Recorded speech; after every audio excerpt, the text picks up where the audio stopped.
Hi, welcome back to my channel. Today I'm going to be choosing my August TBR, and I haven't done a TBR video in so long because I always fail at completing my TBR, and so I was just like, what's the point? I don't know what it is, but every time I chose a TBR, I would just want to read literally everything else that's not on that TBR. So I just stopped doing these kind of videos, but I thought it would be fun to do it where subscribers chose my TBR. I once did a video where subscribers chose what I read for a week, and that was really fun. And I also just feel like if you guys are choosing it, I owe it to you to actually read the books. So hopefully I will actually read my TBR this month when I choose it.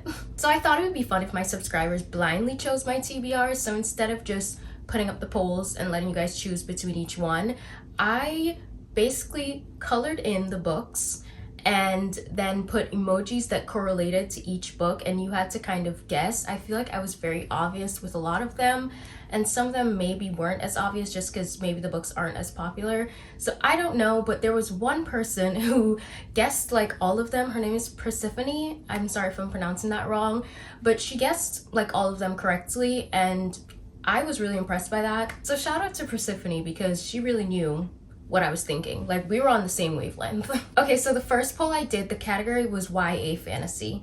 I colored in the first book black, a goldish yellow, blue, and green, and the emojis that I used for this one was a sword, a blue heart, and this like gold thing. I don't even know what that's called, but I just remember like the king in A Little Mermaid had one of those, so I'm guessing I just associate that with a king. And the book that correlated to that option was Reckless by Lauren Roberts. I also realized that this is the Barnes & Noble cover, and the original cover has like red petals on it, so maybe the blue might have thrown it off.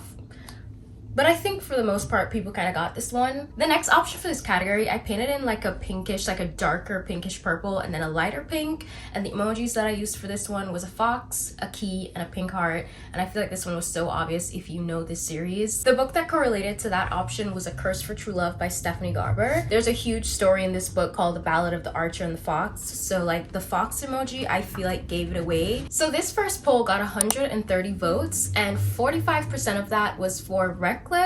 So our winner is A Curse for True Love with 55% of the votes, and that's the first book on my TBR. I'm really excited about this. I don't think I wanted one of these books to win more than the other. I was just so excited to read both of them. So the next two books aren't really a specific category. I kind of just put them together because I thought they were both really pretty covers and the colors kind of went nicely together. I feel like these are also two books that one of them is a very new release, so I haven't heard many things about it, and the other one it came out last year, but I just haven't heard a lot of people talking about it at all. I actually haven't heard anything about it. So for the first option, I colored it in blue, yellow, and pink, and the emojis that I used were a heart with an arrow going through it, a coffin, and the bubbles emoji. I feel like that was a very random combination. And that was for The Love of My Afterlife by Kirsty Greenwood. This one, I just picked the emojis completely based off like the cover because I haven't heard much about this. I don't really know too much of what it's about. Actually, I know that like obviously Afterlife, she's dead, and so that's why the coffin is there. And I also put the arrow between her heart because I'm guessing she's gonna fall in love with someone and she's dead, and that's probably gonna be a mess. And then there are bubbles all over this cover, so that's what those emojis came from. And the second option in this poll, I just colored it in pink and white, and I used a flower emoji, the pink one, a sun emoji, and the Statue of Liberty. That one was for My Magnolia Summer by Victoria Benton Frank. The flowers for Magnolia, obviously, but there are no white flower emojis, so I just used the pink one because the cover is pink, and then the sun obviously for summer. And I know that this book is about a girl who is originally from Charleston and she moves to New York, and I think she's like going back to Charleston for some reason. That's why Lady Liberty is there. So this poll got 140 votes, and 39% of it is for The Love of My Afterlife. So that makes My Magnolia Summer the winner with 61% of the votes. I am happy that this won so that I could get the summer books off of my TBR in August, and so they're not rolling into next summer, or I'm not like trying to read summer books when it's like fall outside. So I'm glad that this one won, even though I honestly really did want to get to this, but I could get to it in the fall. So the next category is literary fiction, and I feel like it was so hard for me to come up with emojis for the first option in this category, and Persephone still guessed it right. So I thought that was just so cool because you clearly like know what I'm trying to go for. For the first option, I completely colored it in blue, and the emojis I used were a cloud, a heart emoji, and a little painting thing, an easel. Is that what it's called? Actually, I don't know. That's not... Is an easel the thing that you put the canvas on? I actually don't know. But the little paint thing that you put your paints in, I put that emoji. The book for this one is Alone with You in the Ether by Olivia Blake, and obviously it's blue, and I used the cloud for the word ether, and I just used the paint thing because the first line at the back of the book is two people meet in the Art Institute by chance. So yeah, that's my explanation for that one. I couldn't think of what to put for this for a while, but hopefully it correlated enough. The next one in this category, on the other hand, is very obvious. I colored it in yellow and purple. The emojis I used were the angry face, a honeypot, and a bee. And the book for this option is Mad Honey by Jennifer Finley Bolin and Jodi Picoult. It's obviously yellow with the purple flowers and mad honey, and I'm pretty sure someone in this book is a beekeeper, so this one had to be one of the most obvious ones. This poll got 118 votes, and 57% of that was for Alone with You in the Ether, which makes it our winner, and 43% was for Mad Honey. The next category is just YA books, and I feel like these two were the most obvious ones on the list. So for the first option, I just colored it in burgundy, and the emojis I used was a thumbs up, the girl emoji, thumbs down, and the blood emoji. And that one correlates to good girl, bad blood. I feel like this was just so very obvious. Good girl, bad blood. For the next option, I colored it in this like light pink color, and then I also did black and white next to each other. The emojis that I used was a chess piece, the girl and the guy like falling in love, and a purple heart. Yeah, it was a purple heart, and this one correlates to Check and Mate by Ali Hazelwood. Obviously the pink cover, and then I did the black and white next to each other to try to like replicate the board, and obviously the chess piece, the blonde girl, the brunette guy falling in love, the purple hearts. This one was very, very spot on too. This poll got 117 votes, and 56% was for Good Girl, Bad Blood, which makes it the winner. Honestly, I'm kind of scared about putting this on my TBR because I'm actually currently reading A Good Girl's Guide to Murder. That's why I made it an option, because I know I'm gonna finish it by the end of the month, but I'm not really enjoying it, so that is concerning. I definitely feel like I could finish it. It's not like so bad where I'm like, I need to DNF this, because obviously if I DNF it, I can't go into this one. But at the same time, if I don't fully enjoy it, or if I rate it low, would I want to go into this one next month? I don't know. That's concerning, but this is on the TBR. This is what you guys chose, so I'm putting it on the TBR. So for the next poll, these two aren't exactly related in any way. I kind of just put them together because they're both blue and yellow books. And so for both options, they're colored in blue and yellow. And the first option, I had the sun emoji, a full piece swimsuit, and two girls that's like, I used that as like the twin emoji, like sisters, twins. The book that one correlates to is Summer Sisters by Judy Blume. I got people guessing that this was Malibu Rising, which honestly is a good guess considering what the next book is, and it would have been really good to put those two up against each other, but I actually read Malibu Rising in 2022. Also, I'm pretty sure Malibu Rising is also a blue and yellow cover, like it's a blue cover with yellow font, so great guess, but no. And so for the next option, I have a brunette woman and the emoji that's like back, and then a tennis ball. And that one, the book that correlates to it is Carrie Soto is Back by Taylor Jenkins Reid, and that's why Malibu Rising was such a good guess for this one, because two Taylor Jenkins Reid books. Good guess, but it just wasn't that one. So this poll had 123 votes, and 59% of that was for Summer Sisters by Judy Blume. Yeah, again, I'm happy to get another summer book off of my TBR, and I actually really want to read this. I don't know why, since like May, I was really intrigued by this, so I'm really happy to get to this one in August. The next category is for books that I've already read that I really want to reread this year. These are two books that I already know that I love. I just had plans to reread them both. So I decided to put them up against each other in this category, and whichever one I don't get to in August, I could just read in September. So for the first option in this poll, I colored it in blue, and I used a book stack emoji, a blue heart, the blonde woman and the brunette man falling in love, and a suitcase. And I feel like this one was very much on the nose.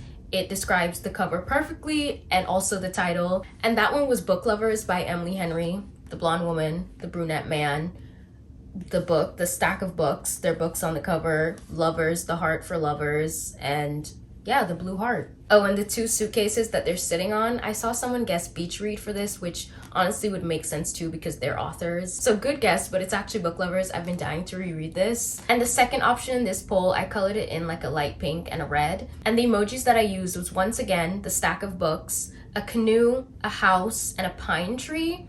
And I've just realized that I used the canoe to signify a lake, but now I don't actually know. Like, I don't remember if it was a lake house. I know there was a house. Anyway, the book that correlates to that one is Love in Other Words by Christina Lauren. And the pine trees, obviously, yeah, the pine trees definitely. And the house, there's a house on there, but the house was also just so important to the plot. I just don't know if it's a lake house or if it's just a regular house. So I'm sorry if I misled you. And like the pink background, the red words, and the books, obviously. Another similarity with these two books is that they're about people who love books. These are people who work in publishing, I think, and these two people, they bond when they're kids. They're like, it's like a friends to lovers, and they bond over books when they were kids. So this poll had 114 votes, and 38% was for Book Lovers. So this is the loser. 62% was for Love in Other Words, and I'm okay with that because I feel like I can reread this at any time. Like, this is one of those Emily Henry books that I don't feel like it's specifically for summer. This is probably one of her least summery books in my opinion, probably because like it starts out in New York and stuff like that. I don't know, but I can reread this literally in November and I'll be fine. So Love in Other Words is the next option. So just to recap, we have A Curse for True Love by Stephanie Garber, and I'm really excited to get to this one because so far I've been really liking the series, and the last one was even better than the first one for me. So I'm excited to see how it ends, and that will be the final one in the series, so I can complete a series. That's always a great feeling. My Magnolia Summer by Victoria Benton Frank. I've had this book since last year. I actually got it when I went to Charleston to visit. Like, sometimes when I go visit places, I just buy a book as a souvenir, and this one felt like a real souvenir because it's from Buxton Books, which I think is a really popular bookstore in Charleston, and the author, I'm pretty sure, is actually from Charleston too. So I don't know, this felt like a great souvenir, and I got it pretty late into the summer, so I didn't get to read it. I didn't feel like reading this when September came around. When September comes around, I am ready for fall, so I really do hope to get to this one in August so history doesn't repeat itself. Alone with You in the Ether by Olivia Blake. I've always heard that Olivia Blake is such a good writer, and so I am interested to find out if I enjoy any of the writing. I've heard that this is such a beautiful story, so I'm excited for this one too. It's also on Kindle Unlimited, so I could switch between my Kindle and this. I could also listen to it on audiobook on Spotify if I wanted to. I will consume this book in so many different ways, and yeah, I'm excited to read this. Good Girl, Bad Blood by Holly Jackson. As I said, very concerned about this because A Good Girl's Guide to Murder isn't going very well, but I'm not too deep into it. I'm not even halfway. I feel like when I think about DNFing a book, I have to read at least half of it before I can decide if I want to DNF it or not. And I'm not even halfway yet, so it could pick up. I could end up loving it. I'll keep you updated, and hopefully I read this in August. Honestly, if I don't end up liking A Good Girl's Guide to Murder, I probably won't read this in August, but I'll try my best. Summer Sisters by Judy Blume. I'm so excited to read like a summer book that isn't focused on a romance or a couple. I feel like I've consumed a lot of summer books recently that was mostly about couples and it was based on a romance. So this will be fun. I love when girlhood is featured in books, and I think this would be a good one for that. So, and Love in Other Words by Christina Lauren, a book that I already know that I love, so I cannot be disappointed. I can't wait to go into rereading. I know Some people don't like to reread books, and I used to not either, but I love it so much now. Like, going into it knowing you're already reading a 5-star, unless your opinion changed, but like when you have a 5-star, it's like guaranteed you're gonna go back into it and absolutely love it. So I'm excited to have at least one book on my TBR that I know for a fact will not disappoint me. So this is my August TBR, and I really want to do videos completing my TBR. So if that's something you'd be interested in, subscribe for more and see if this is finally the month where I actually finish a TBR. I feel like my only downfall might be Good Girl, Bad Blood, but fingers crossed that I start to just fall in love with A Good Girl's Guide to Murder and I can continue on and just be happy. But other than that, this TBR honestly looks really easy to complete, so wish me luck. If you watched to the end of this video, comment the book stack emoji. And if you enjoyed this video, please give it a like and subscribe for more, and I'll see you soon. Bye!